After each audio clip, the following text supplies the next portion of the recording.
So when I was an undergrad, in your position actually, we would have speakers come all the time. We'd have some great speakers come. Douglas Adams, you guys know who Douglas Adams is, right? Hitchhiker's Guide to the Galaxy. Douglas Adams actually came to speak when I was an undergrad. It was pretty cool, right? And so what we would do is ask questions. It was enough for everybody. So we would ask all of our speakers the same question. And that question was, what are you reading right now?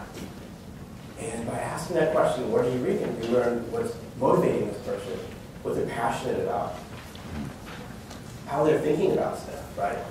And just by asking that question, we learned some of the greatest books to read for ourselves, right? So within LinkedIn, you actually can share with the world what you're reading. What better way to position yourself than to share what you're reading? If you're a student, or you're a soon-to-be graduating student, and you're reading an industry-relevant, hot book that everybody's going to recognize, and that's associated with your name. Anybody know about brand association?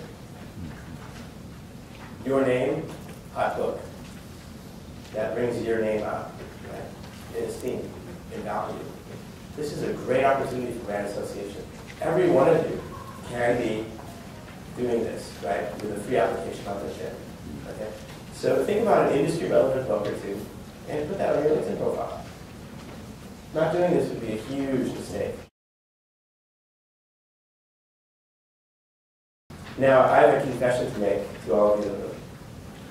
And some of you might not believe me, but I'm very introverted. I'm very introverted. For me, and I love speaking, but that's different, right?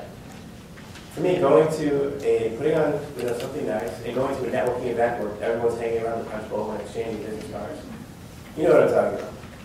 It's really hard. It's really hard. This is me going to a networking event. I wonder what's on TV. I'd rather have a snack right now. I really have to do this until I get to the car, and then I'm automatically there. Networking is hard. Am I alone? Does anybody here relate to me on that? Dude. Here's a question you really have to ask yourself.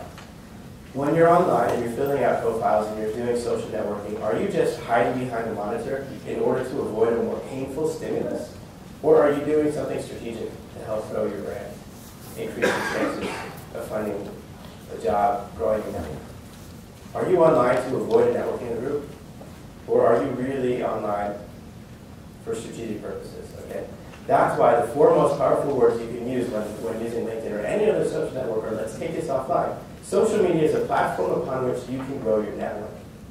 So when you use LinkedIn and you go out, and we're going to talk about this actually in my next session in this small room at 4:30, is how are you going to find the actual person who's going to make a decision about you, and how do you approach them professionally?